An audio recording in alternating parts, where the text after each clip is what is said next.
हाम्रो दाजुभाइको पच्चु दाजुभाइ खलकको अब कुलेनथानको लागि वाल उठाउँदैछन्, काम सुरु भइरहेको छ। त्यसपछि हाम्रो यहाँ बन्ने भनेको हाम्रो यहाँ कुलेनथान हो। यहाँ हाम्रो पच्चु दाजुभाइहरूको कुलेनथान बन्ने मिसन भइरहेछ, काम भइरहेको छ।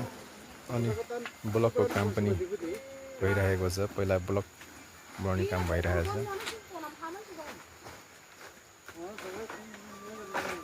अनि साथसाथै दाइले यहाँ वृक्षारोपण अथवा अमला, दालचिनीको बिरुवा आफ्नो खेतमा पुरा खेतीपाती गरिरहनु भएको छ।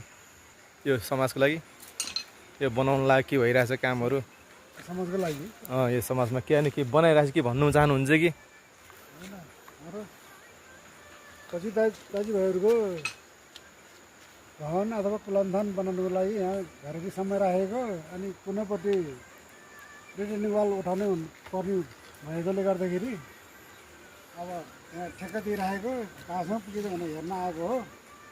प्लस त्यसमा फेरि ब्लक पनि बनाउने भनेर सिमेन्ट झारेको, सिमेन्ट गिटीको सुरु। अब त्यो दिवालको साथसाथ फेरि यता ब्लक पनि बनाउने भनेर आजदेखि सुरु भएको छ।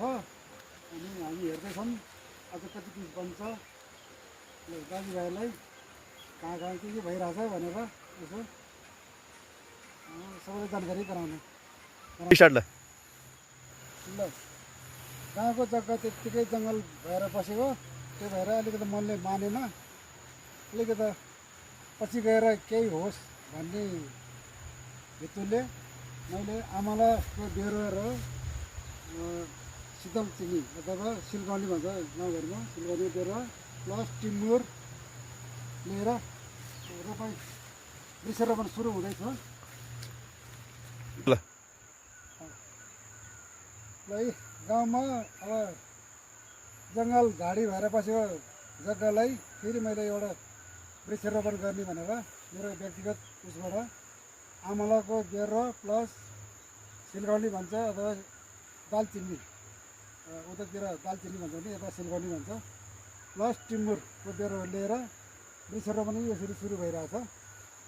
त्यो चाहिँ छोडेर गएको जमिनलाई फेरि प्रयोगमा ल्याएको हो। यो चाहिँ मेरो तर्फबाट मेरो बाँचेको जग्गालाई, जङ्गल परेको जग्गालाई फेरि युजमा ल्याउँदैछ।